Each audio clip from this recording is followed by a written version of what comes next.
Thank you very much. Thank you, everybody. It's a big day. Should be fun. I don't know. You'll maybe find reasons why it's not, but I can't imagine because we have a lot of great things happening. It's been a very strong week and a very strong weekend.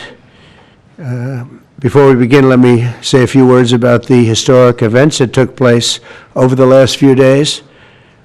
On Saturday, my administration helped broker a full and immediate ceasefire, I think a permanent one, between India and Pakistan, ending a dangerous conflict of two nations with lots of nuclear weapons.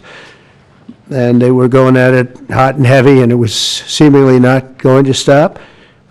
And I'm very proud to let you know that the leadership of India and Pakistan was unwavering, powerful, but unwavering in both cases, and having these, they really were, from the standpoint of having the strength and the wisdom and fortitude to fully know and to understand the gravity of the situation. And we helped a lot. And we helped also with trade. I said, come on, we're going to do a lot of trade with you guys. Let's stop it. Let's stop it. If you stop it, we're doing trade. If you don't stop it, we're not going to do any trade. People have never really used trade the way I used it. That I can tell you. And all of a sudden they said, I think we're going to stop. And they have. And they did it for a lot of reasons, but trade is a big one. We're going to do a lot of trade with Pakistan. We're going to do a lot of trade with India. We're negotiating with India right now. We're going to be soon negotiating with Pakistan. And we stopped the nuclear conflict. I think it could have been a bad nuclear war. Millions of people could have been killed, so I'm very proud of that. I also want to thank Vice President Vance and Secretary of State Rubio for their work and efforts. They worked very hard on that. We also, as you know, created a situation where the Houthis, for the first time ever, have ceased firing, and they've let it be known that they're not going to be firing at American ships anymore, not going to be firing at Americans anymore. This was a heavy barrage that lasted for approximately 50 days. And as you know, they've been in war essentially for forever. But over the last 10 years, they've been very difficult for other countries. Nobody was able to do what we did. But they stopped, and we take their word for it. Their surrogates and them directly said, we don't want to do this anymore. And so we were satisfied with that. In addition, yesterday we achieved a total reset with China after productive talks in Geneva. Both sides now agreed to reduce the tariffs imposed after April 2nd to 10% for 90 days as negotiators continue on the larger structural issues. And I want to tell you that a couple of things. First of all, that doesn't include the tariffs that are already on, that are our tariffs, and it doesn't include tariffs on cars, steel, aluminum, things such as that, or tariffs that may be imposed on pharmaceuticals, because we want to bring the pharmaceutical businesses back to the United States, and they're already starting to come back now based on tariffs. Because they don't want to pay 25, 50, or 100% tariffs, so they're moving them back to the United States. I spoke to Tim Cook this morning, and he's going to, I think, even up his numbers, $500 billion. He's going to be building a lot of plants in the United States for Apple, and we look forward to that. I really do look forward to that. But the talks in Geneva were very friendly. The relationship is very good. We're not looking to hurt China. China was being hurt very badly. They were closing up factories. They were having a lot of unrest. And they were very happy to be able to do something with us. And the relationship is very, very good. I'll speak to President Xi maybe at the end of the week. We have some other things we're doing. But one of the biggest things that we're doing, and I don't know if people realize this, but we made a great deal with China, great trade deal, but it was a much bigger deal originally, and then they canceled it right in the last day. some of you faces I remember were there when that happened. I remember you. And we had a deal where they opened up their country to trade with the United States. And they took that away at the last moment, and then I canceled the whole thing. And then 6 months later, we ended up doing a smaller deal. But it was a big deal. It was $50 billion worth of product that they were going to purchase from our farmers, et cetera. And we agreed to that. People thought it was 15 because they were doing 15. We made it 50 because I misunderstood the 15. I said, you got to get 50. Because when I asked, if you remember the story, when I asked, what are we doing with them? My Secretary of Agriculture at the time, Sonny Perdue, said, sir, it's about 15 billion and we're asking for 15. And I thought he said 50. So I said, so they came back with the deal at 15. And I said, no way, I want 50 because you said 50. They said, sir, we didn't say that. Anyway, bottom line, I said, go back and ask for 50. And they gave us 50. And they were honoring the deal. And we would call them up a lot for the corn and for the wheat and for everything. They were honoring the deal. And then when Biden got in, they no longer honored the deal. There was nobody to call. I would call on an average of once every 2 weeks to say, come on, you have to speed it up a little bit. And our farmers were doing great. I said to them, buy more land and bigger tractors, if you remember. That's what happened. But the deal was a very good deal. But the best part of the deal was that we opened up China. China agreed to open itself up to American business to go in. And it would have been a great thing, I think, for China. They would be able to see things that they haven't seen. They would be able to buy products that they had never been able to buy. Would have been great for American business. I think it would have brought unity between China, better unity between China and the United States. And the bottom line is that they canceled it the last day. We were all set to sign it, and then I went a little bit angry. I got a little angry. I said, they canceled the deal. The deal was done. It was all ready to be signed, and people went over, they came back to me, sir, they don't want to sign the opening up China. Well, the biggest thing that we're discussing is the opening up China, and they've agreed to do that, but it's going to take a while to paper it. You know, that's not the easiest thing to paper. But that's the single, I think, to me, some people would disagree. Some people would say we're getting a lot of money with tariffs or whatever, but, you know, especially when you add what we already have, because remember, we're already getting the 50% on steel and different things. That's not included in these numbers, so you can add that. But the biggest thing to me is the opening up. I think it would be fantastic for our businesses if we could go in and compete with China. It would be a lot of jobs for China. It would be, I think, at a time when they can frankly use the jobs.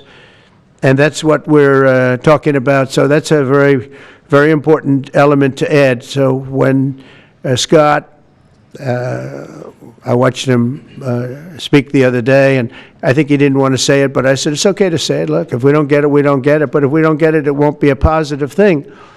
But if we do get it, I think it's maybe the most important thing to happen. Because if you think about it, we opened up our country to China. They have very few restrictions. And they didn't open their country to us. Never made sense to me. It's not fair. And they've agreed to open China, fully open China. And I think it's going to be fantastic for China. I think it's going to be fantastic for us. And I think it's going to be great for unification and peace. China will also suspend and remove all of its non-monetary barriers. They've agreed to do that.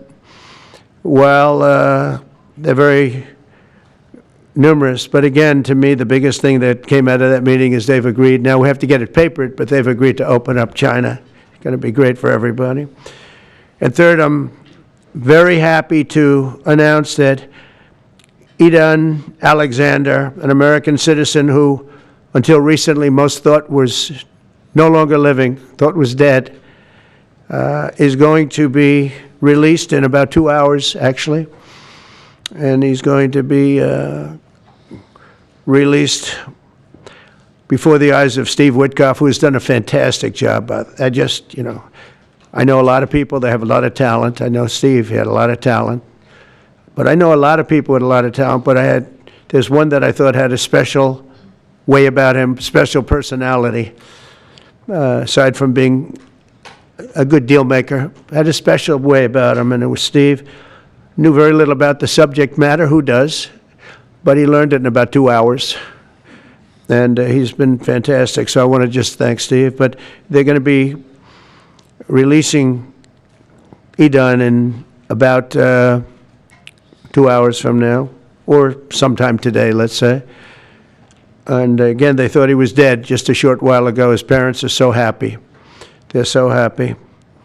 So it's, as you know, Edon's the only American citizen who's captured and held hostage by Hamas since October 7th, 2023.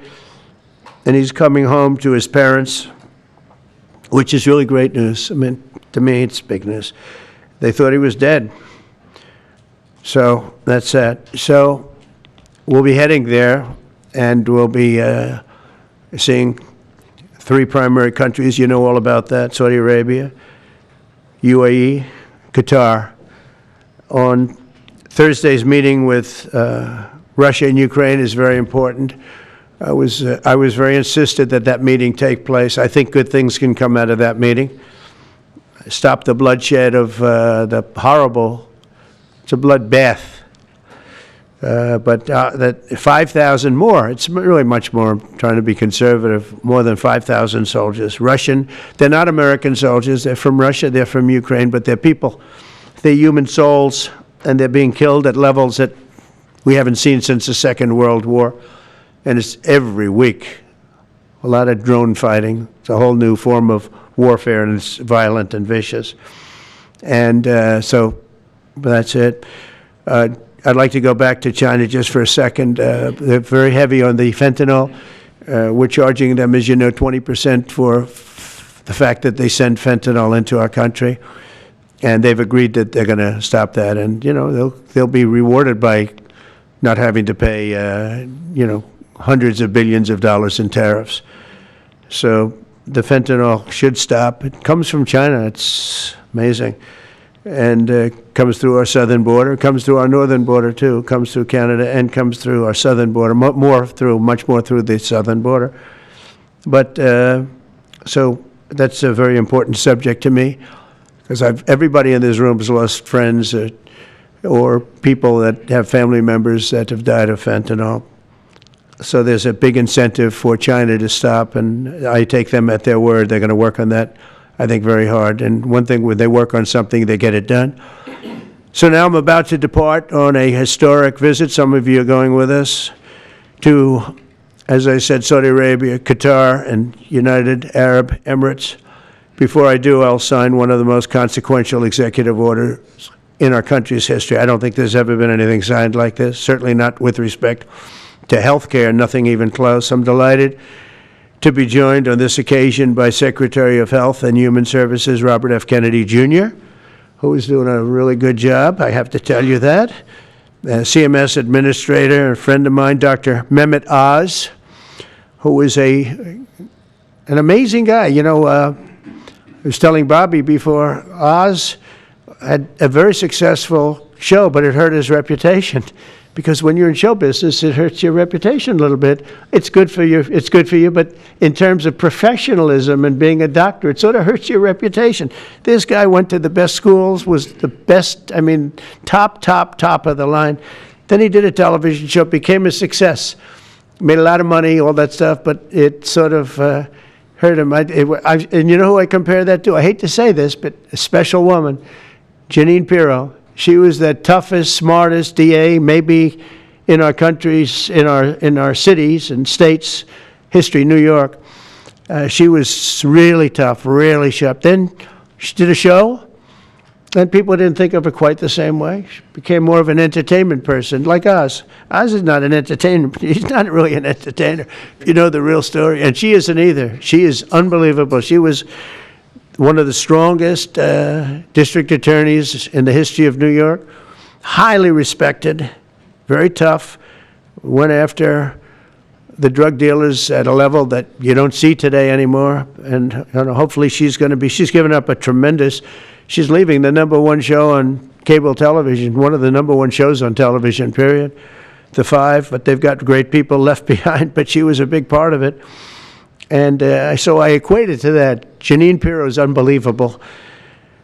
FDA Commissioner Dr. Marty McCary, with a reputation that's second to none, and the job he's doing already has been fantastic. Thank you, Marty. And Director of National Institute of Health, Jay Bhattacharya, who has been, as you know, from Stanford, so highly regarded, and have all been working with us very hard on this. And the question they would ask, being a little bit new to the government aspect of it, is why doesn't somebody fight the drug price situation, meaning equalization? There's a term, it's called equalization. Nobody wants to mention that term. And I'm not knocking the drug companies, I'm really more knocking the countries than the drug companies, because they're forced to do things. But the drug lobby is the strongest lobby in this country, they say, the drug lobby. It's between that and lawyers, and they have a lot of power. But starting today, the United States will no longer subsidize the health care of foreign countries, which is what we were doing. We're subsidizing others' health care. Countries where they paid a small fraction of what, for the same drug, that what we pay many, many times more for. And we'll no longer tolerate profiteering and price gouging from Big Pharma. But again, it was really the countries that forced Big Pharma to do things that, frankly, I'm not sure they really felt comfortable doing. But they've gotten away with it, these countries. European Union has been brutal.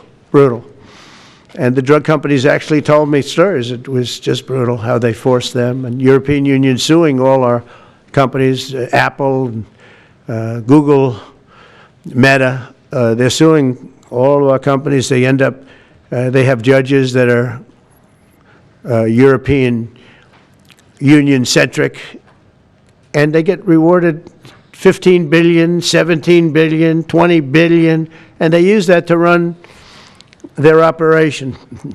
Not going to happen any longer, that I can tell you. So what's been happening is we've been subsidizing other countries throughout the world, not just in Europe, throughout the world. European Union was the most difficult, from what I understand. I mean, I'll tell you a story. A friend of mine who's a businessman, very, very, very top guy. Most of you would have heard of him.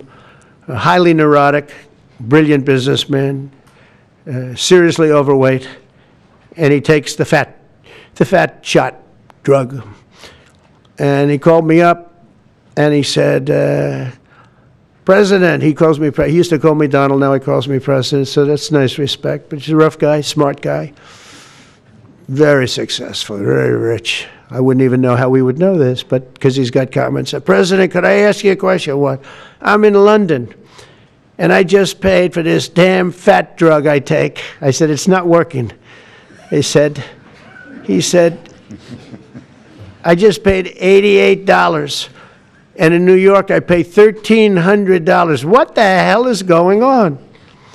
He said, so I checked, and it's the same box, made in the same plant, by the same company. It's the identical pill that I buy in New York. And here I'm paying $88 in London. In New York, I'm paying $1,300. Now, this is a great businessman, but he's not familiar with this crazy situation that we have. But he was stunned. But it was just one of those stories. And I brought it up with the drug companies, represented by somebody who's very, very smart, good person too. And we argued about it for about half hour, and then finally he just said, because they can't justify it, he just said, look, you got me. I can no longer they've been justifying this crap for years. They said, oh, it's research and development. Well, I said, well, research and development, other countries should pay research and development too. It's for their benefit.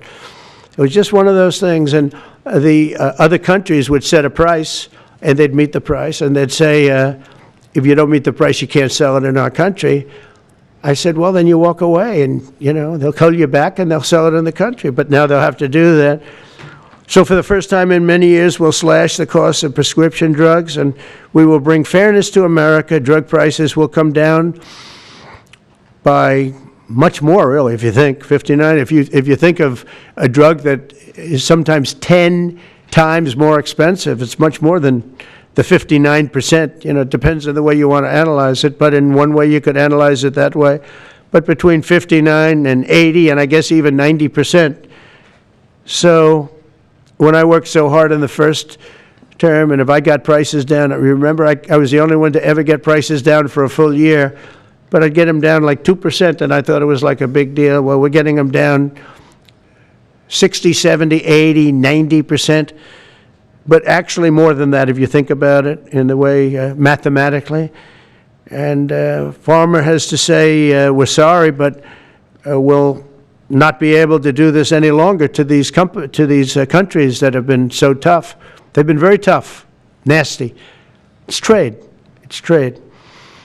And pharma is also very powerful.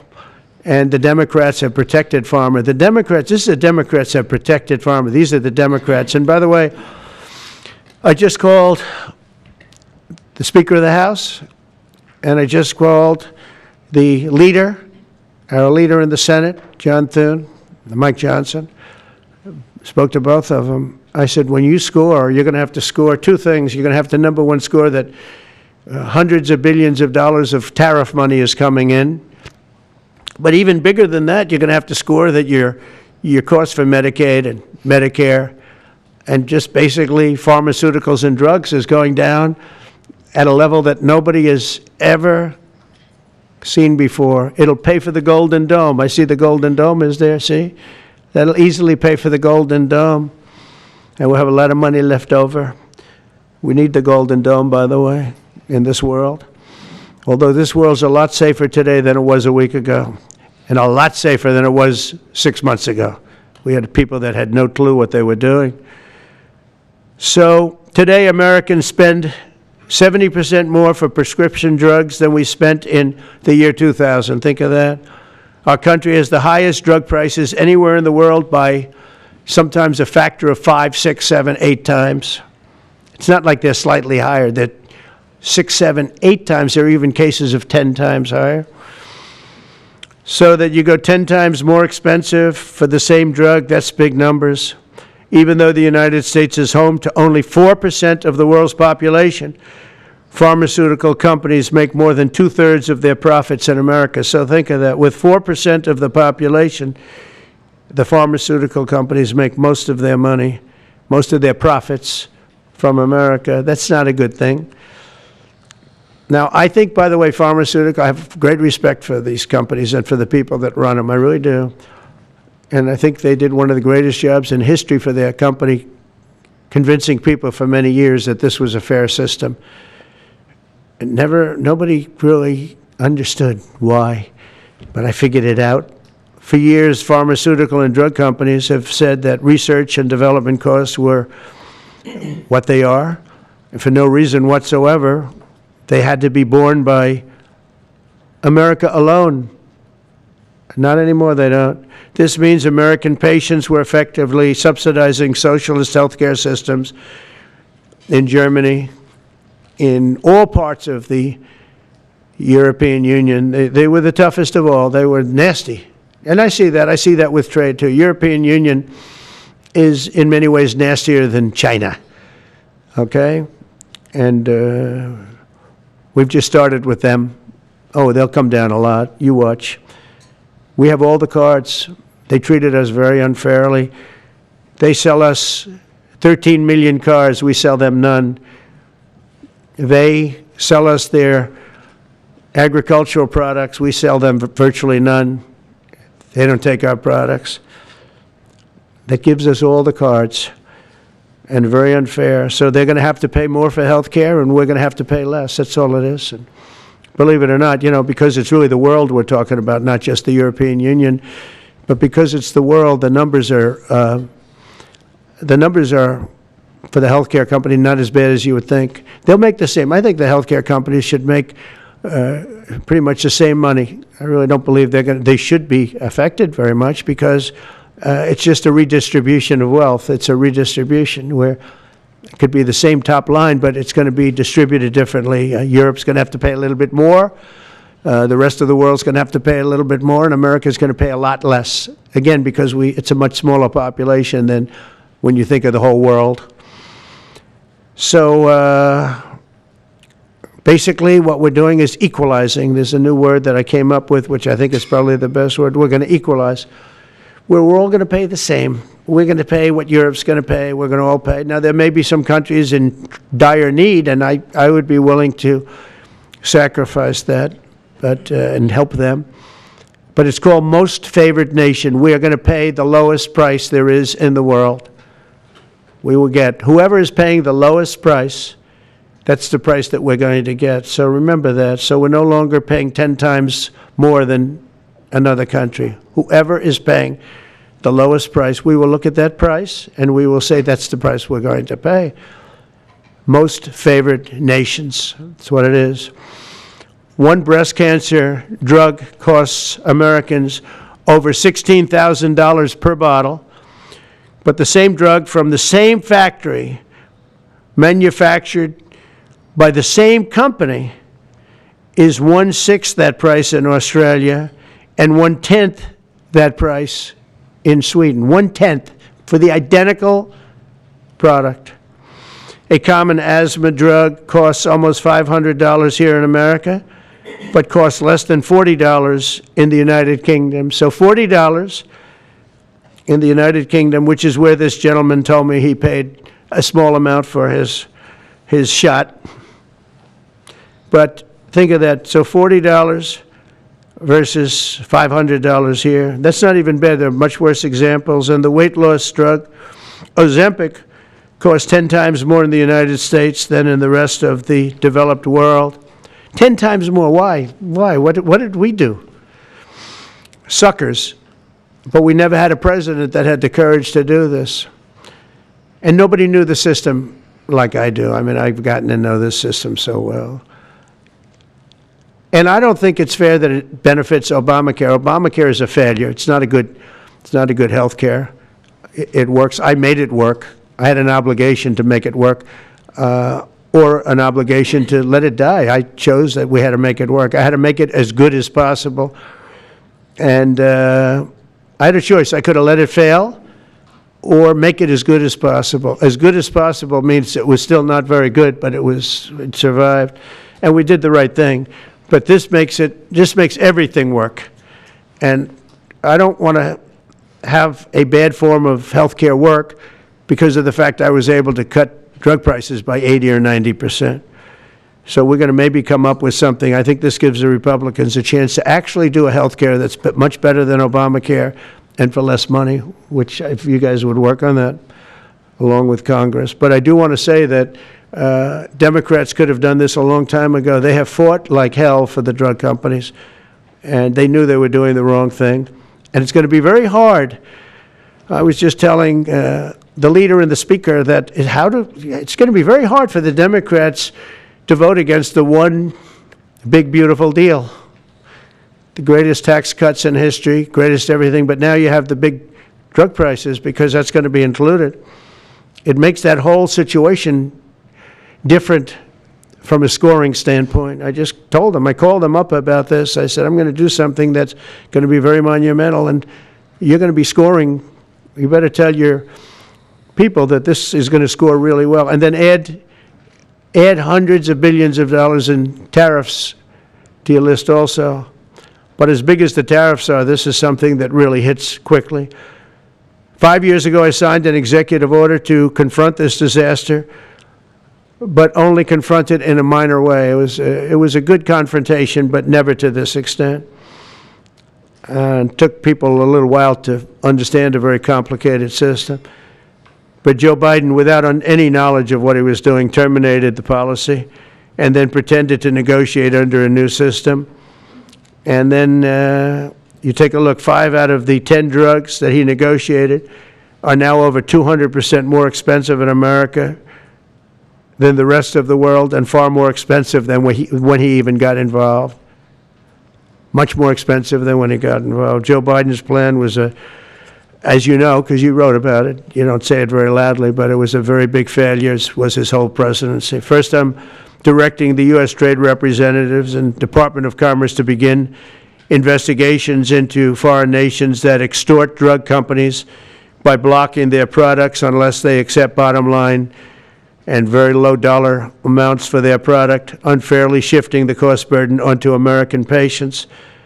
And we'll be taking a look at that very strongly. The biggest thing we're going to do is we're going to tell those countries, like those represented by the European Union, that, that game is up, sorry.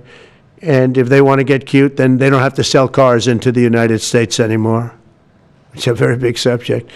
And they won't get cute, because I'll defend the drug companies from that standpoint. They were given a price by the European unions and other countries. This is what you do. This is what we're going to pay. We're not going to pay any more. Let America pay the difference, because there was a big shortfall. Let America pay it. And that's what we did, but we're not doing it anymore. Next, my administration will secure what we're calling most favored nations drug pricing. The principle is simple. Whatever the lowest price paid for a drug in other developed countries, that is the price that Americans will pay. And we're using the term other developed countries because there are some countries that need some additional help, and that's fine. I think that's very good. Some prescription drug and pharmaceutical prices will be reduced almost immediately by 50 to 80 to 90%. Big Pharma will either abide by this principle voluntarily or will use the power of the federal government to ensure that we are paying the same price as other countries.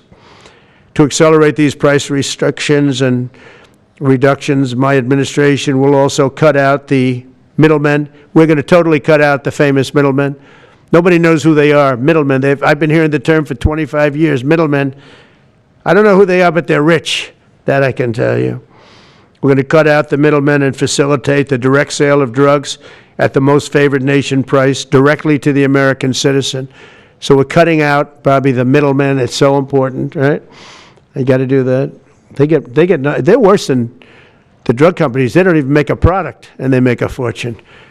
It's very smart business people, that I can tell you. If companies make no significant progress toward most favored nation pricing, which we will insist that they do, so I think I'm wasting time talking about it. We're going to insist upon it. And we'll insist, and we're going to help the drug companies with the other nations, because those other nations do a lot of trading with us. They need our trade, just like China needed us very badly. They need us just as badly.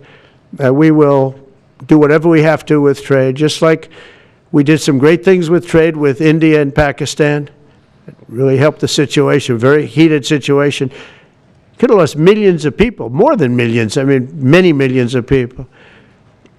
And they want to do business with America, but we never used our powers that way. We never knew how. We never had people that knew how to do that. We'll also open up America's market to safe and legal imports of affordable drugs from other countries, putting dramatic downward pressure on prices. And if necessary, we'll investigate the drug companies, and we'll, in particular, investigate the countries that are doing this, and we will add it onto the price that we charge them for doing business in America. In other words, we'll add it onto tariffs if they don't do what is right, which is everybody should equalize, everybody should pay the same price. And special interests may not like this very much, but the American people will. I am doing this for the American people. I'm doing this against the most powerful lobby in the world, probably the drug lobby, drug and pharmaceutical lobby.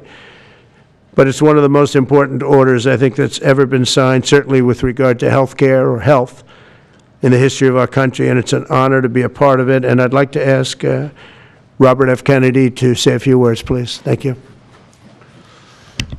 Thank you, Mr. President. This is an extraordinary day. This is an issue that, I grew up in the Democratic Party, and every major Democratic leader for 20 years has been making this promise to the American people. This was the fulcrum of Bernie Sanders' runs for presidency, that he was going to eliminate this discrepancy between Europe and the United States. But as it turns out, none of them were doing it. It's one of these promises that politicians make to their constituents, knowing that they'll never have to do it. And the reason they'll never have to do it is because they know that Congress is controlled in so many ways by the pharmaceutical industry. There's at least one pharmaceutical lobbyist for every congressman, every senator on Capitol Hill, and every member of the Supreme Court. By some estimates, 3. Pharmaceutical companies, the industry itself spends 3 times what the next largest lobbyist spends on lobbying. So this was an issue that people talked about, but nobody wanted to do anything because it was radioactive. They knew you couldn't get it by Congress. We now have a president who is a man of his word, who has the courage. President Trump was taking money from the pharmaceutical industry too. I think they gave you $100 million. But he can't be bought, unlike most of the politicians in this country. And he is standing here for the American people. I don't know what, there's writers like Lord Elizabeth Warren or Robert Reich who are saying that President Trump is on this side of the oligarchs.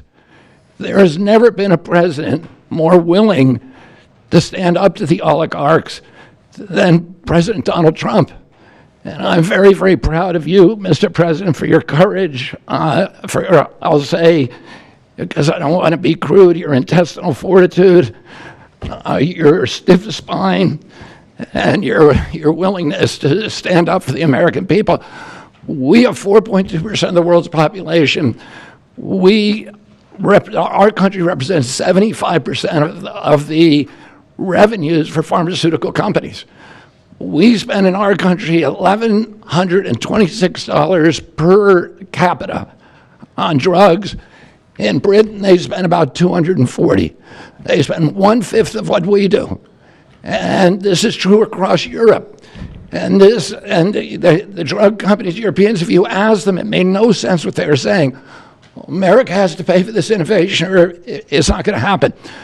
What President Trump is saying to our European partners is you got to raise the amount that you're paying for those drugs and pay for your share of the innovation. That the United States is no longer subsidizing that.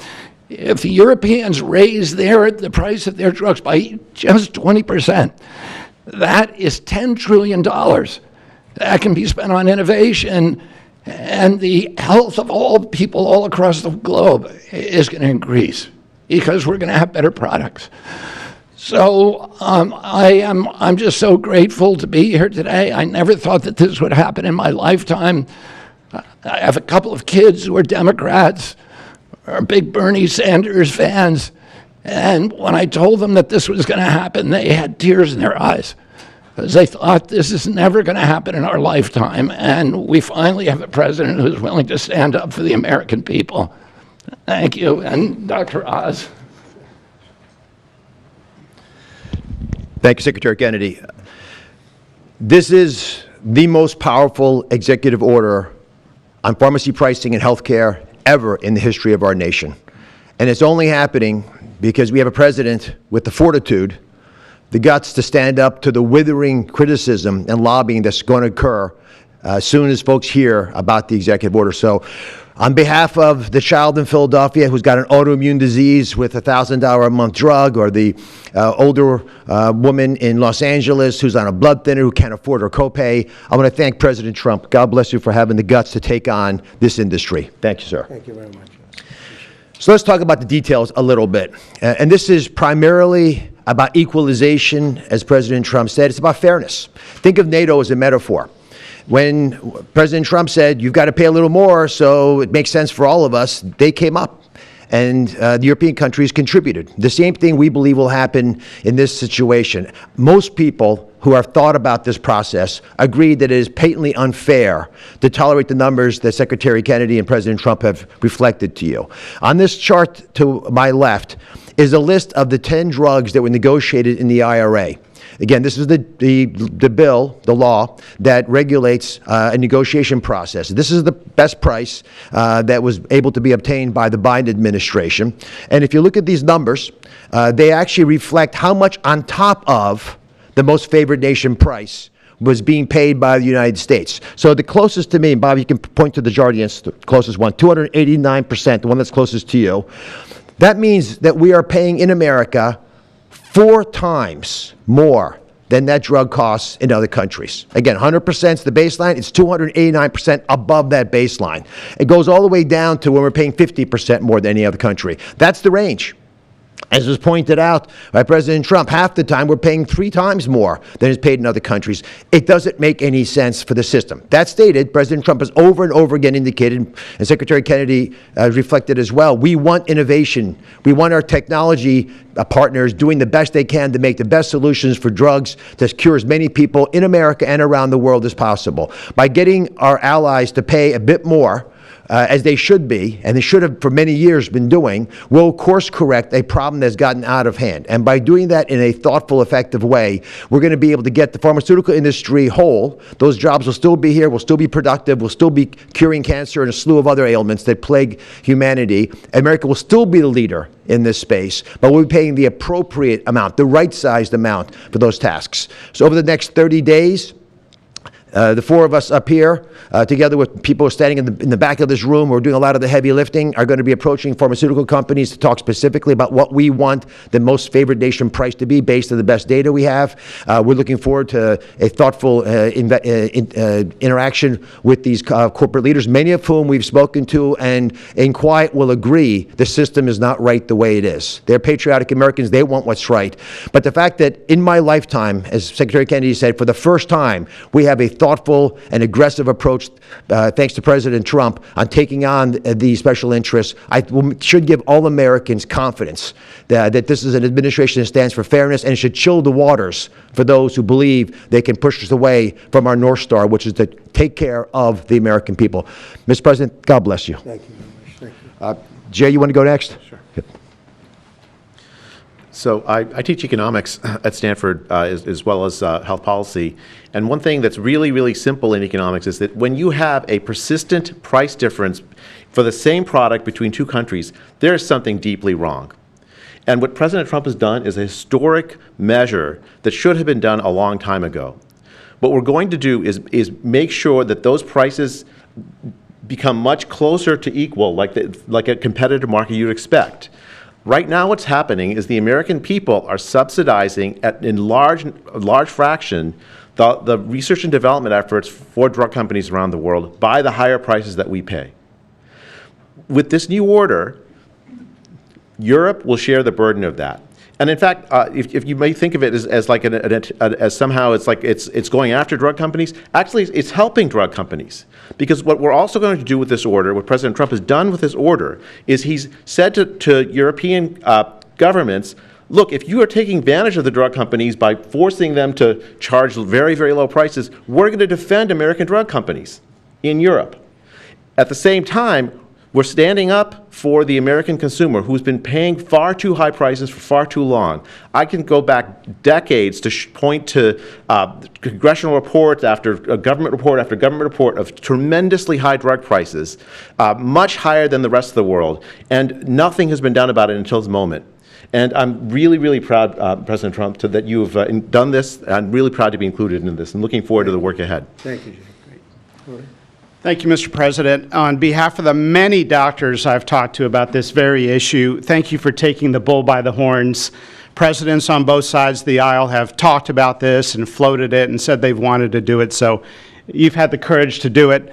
Thank you. I've been a surgical oncologist at Johns Hopkins for 22 years, and I have seen patients suffer. We didn't take an oath to heal patients and then watch their life get ruined financially, with their home, mortgage, retirement, going down the drain with GoFundMe campaigns, raising money from church communities and synagogues and friends they haven't seen in 20 years to try to raise money for what? For a system where Americans have been getting ripped off by 10, 12, 15 times higher prices than we see in other countries. The fundamental problem in healthcare is that we've had non-competitive markets. We can do little things around the edges, or we can transform those markets to competitive markets, and that's what this executive order does today. Imagine buying a Ford for $175,000, a regular car, and then hearing that people in London are buying it for $10,000 every day, all day long. That is the craziness of this system. We're going to do everything we can at the FDA to support this executive order. It's transformative. Thank you, Mr. President. Thank you. Thank you very much. So thank you very much, everybody. I think it's a very important day. In many ways, you have... we'll start with the Houthis. We go to Pakistan and India. We go to what we did with China, the trade deal, and with UK. And by the way, many other deals are coming in very much. At a certain point, we'll just set the price because we know where we are. But we'll just set the price. But world trade is going to be terrific, and our country is going to be making a lot of money. Taxes are going to go down. Taxes are going to go down very, very substantially. But you look at all of the things that we've done, and now today I'm heading over. We'll see what we're going to do with respect to Iran. I think you have very good things happening there, too, by the way. I think can't have a nuclear weapon, but I think that they are talking intelligently. We're in the midst of talking to them, and they're right now acting very intelligent. We want Iran to be wealthy and wonderful and happy and great, but they can't have a nuclear weapon. It's very simple. So I think they understand that I mean business, and I think they're being very reasonable thus far. And don't underestimate Thursday in Turkey. President Erdogan is going to be a great host, and we are doing some work with him having to do with Syria, too, by the way. We're going to have to make a decision on the sanctions, which we may very well relieve. We may take them off of Syria because we want to give them a fresh start. But President Erdogan's asked me about that. Many people have asked me about that because the way we have them sanctioned, it doesn't really give them much of a start. So we want to see if we can help them out. So we'll make that determination. But I think you're going to have maybe a good meeting. You have the potential for a good meeting, that a meeting wasn't going to take place. I insisted that that meeting take place. And it is taking place. And I think you may have a good result out of the Thursday meeting in Turkey between Russia and Ukraine. And I believe the two leaders were going to be there. I was thinking about flying over. I don't know where I'm going to be on Thursday. I've got so many meetings. But I was thinking about actually flying over there. There's a possibility of it, I guess, if I think things can happen. But we got to get it done. We got to save 5,000 lives a week. 5,000 lives is really more than that. It's worse than that. And when you see and you don't want to see it, but when you see the satellite photographs of the battlefield with arms and legs and heads all over the place, separated by 30 yards from bodies, doesn't make sense. So we're working very hard to see if we can end that bloodbath. Okay, there shouldn't be too many questions. It's been covered pretty well. Thank you, Mr. President. Thank you for taking questions. Two quick ones for you, starting on trade. If a longer-term deal is not reached with China at the end of these 90 days, can the American people expect those tariffs to go back up to 145%? No, but they would go up substantially higher. Okay. And then You know, at 145, you're really decoupling because nobody's going to buy. But they can go, they got very high because of additional tariffs I applied during the course because of fentanyl and other things. But no, but they'd go substantially higher. And then on Qatar, Mr. President, I think you will have a deal, however. Okay, you're confident that there will be a deal. On Qatar, has Qatar asked for anything in exchange for that $400 million luxury jumbo jet? And how can the American people be so sure that they will not in the future? Well, I think what happens with the plane is that, we're very disappointed that it's taking Boeing so long to build a new Air Force One. We have an Air Force One that's 40 years old. And if you take a look at that compared to the new plane of the equivalent, stature at the time, it's not even the same ballgame. You look at some of the Arab countries and the planes they have parked alongside of the United States of America plane, it's like from a different planet. And it's close to 40 years old, might be more than 40 years old now. And we, when I first came in, I signed an order to get it built. I took it over from the Obama administration.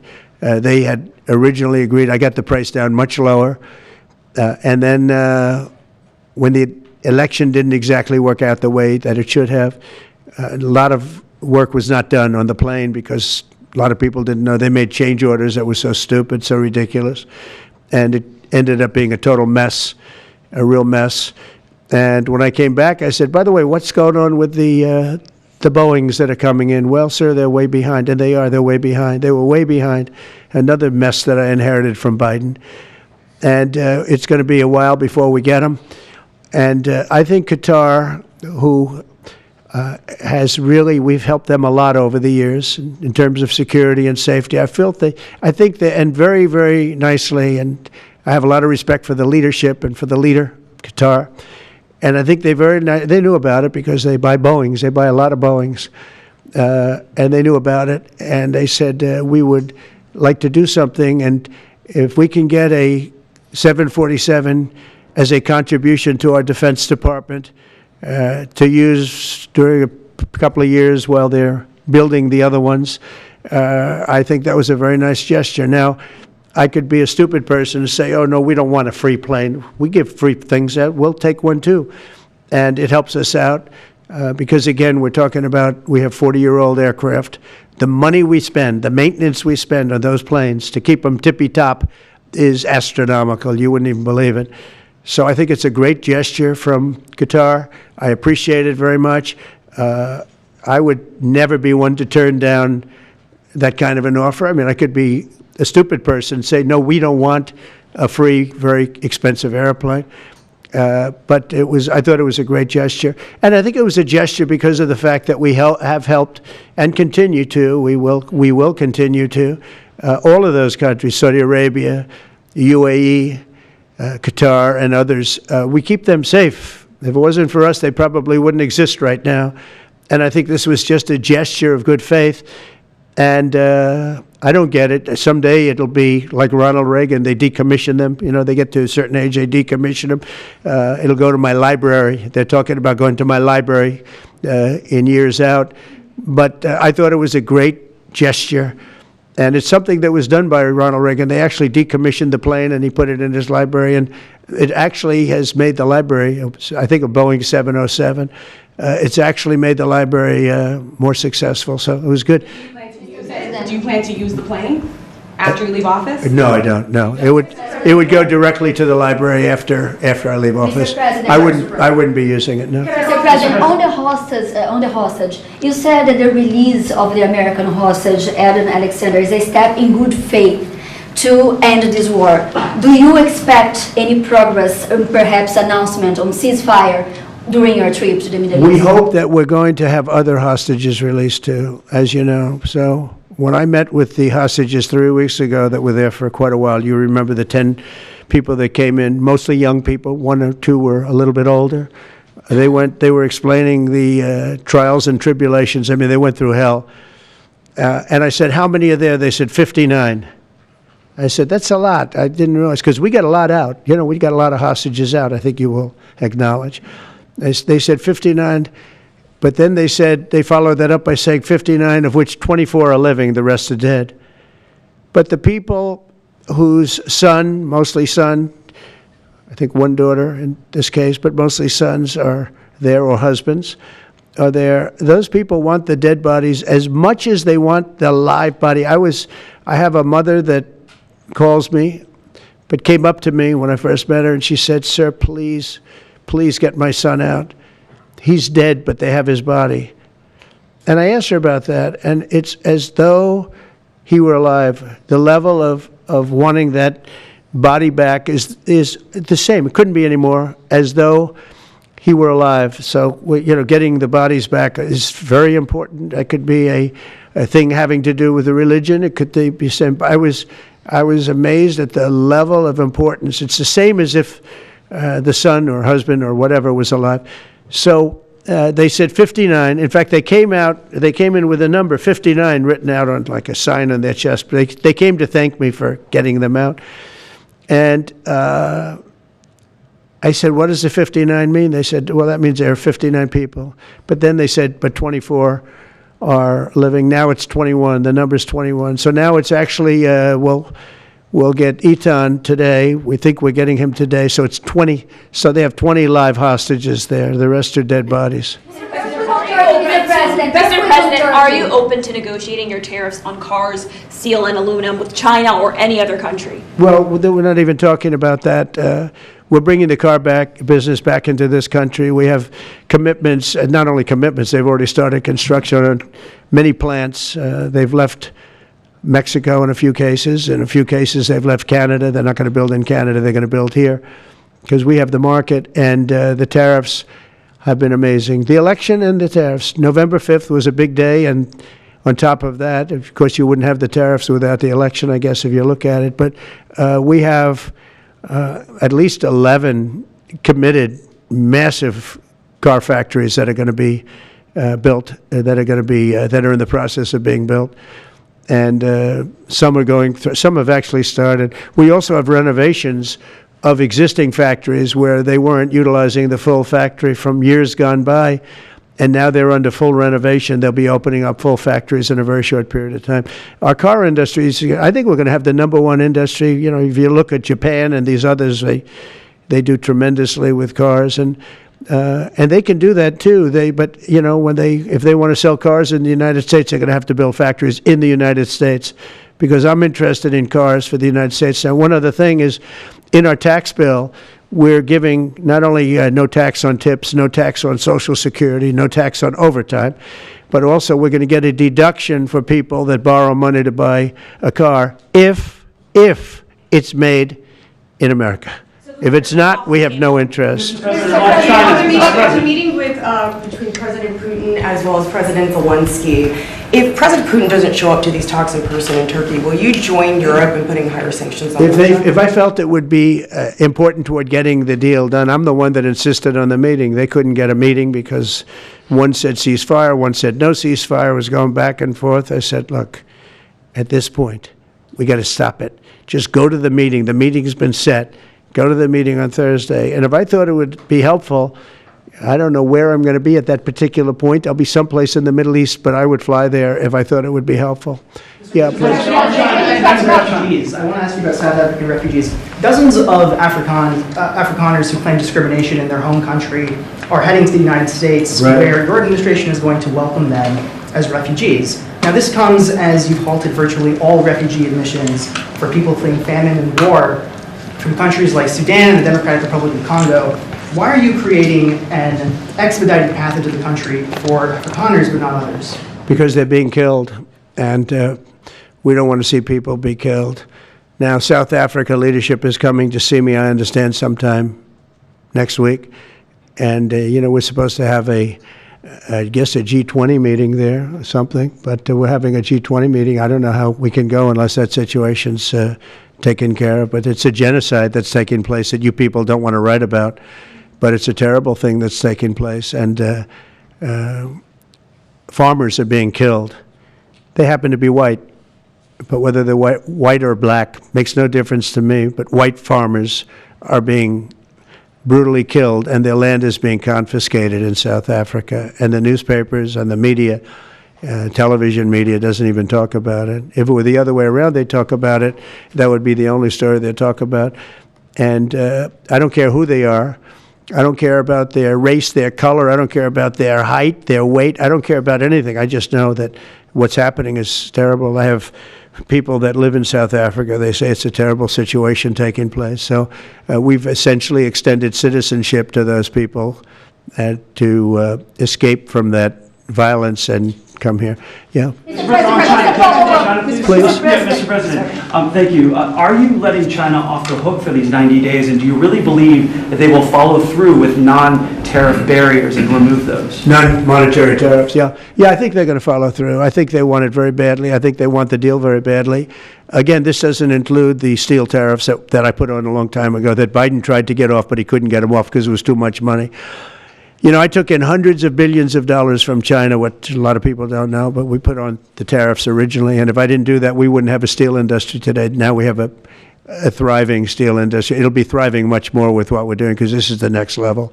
But it doesn't include that, doesn't include cars, doesn't include pharmaceuticals when we do that. And the reason we're doing that will be to get them to come back in the country. You know, there are, again, I always say it because a lot of people forget, but if a company like Eli Lilly, which is making a massive investment in the United States right now. They're building many, many plants. They've already started like 7 of them, many plants, but they are not going to be tariffed. There's no tariff cost. So they're all doing that. They're all coming back to the United States. I mean, I'll tell you what, I hope I get the benefit of watching this because, as president, because, you know, it takes a little while to do this stuff. and we're doing it early in the administration. If you think of it, we have, I believe, if you look at the real total, it's over $10 trillion committed for plants and factories. Other administrations haven't had $1 trillion over a 4-year period, even over an 8-year period. We have over $10 trillion committed in one form or the other over 2 months. Give me a break. I'm here to hear 3, but let's give me a break on the first month. We want to get acclimated. But if you think about it, it's really 2 months. And so in 2 months, we have an investment already of over $10 trillion. And other presidents haven't had that done over a year, over 4 years in some cases. It's unprecedented. There's never been anything like it. It's a very exciting time in America. Thank you very much, everybody. Thank you. Who's in charge of the budget bill while you're gone, sir? I'll sign that. Yeah. Mr. President, are you ready to impose sanctions on Russia if Putin doesn't agree with the 30-day ceasefire? I have a feeling they're going to agree. I do. I have a feeling. And we think other countries, no European countries, will be involved, Mr. President, in the negotiations. The budget bill negotiations are taking place. Who in your administration is in charge of that while you're gone? Is it Everybody. Vance, Bobby, from the standpoint of medical, this group behind me, I mean, I think it's the best group ever assembled in terms of medical. I think you're going to see a tremendous cut. I don't think. I mean, I know you're going to see it in Medicaid and Medicare. That cut will be massive because drugs are 50-60% of the cost. So Medicaid costs are going down and Medicare costs are going down because of what we're doing today. And there's no, it's not like, oh, gee, well, maybe it won't happen. It's going to happen because the other countries have no choice. Now, the drug companies are going to have to say, listen, if you don't pay more, we're not going to give you the drug, and they're willing to do that. So that's it. They have to, we have to equalize. Mr. President, what is price controls? Say it? How do you respond to the fact that this... It's not price control, no. What was, price control is before. If you want to talk about, price control is what they were doing.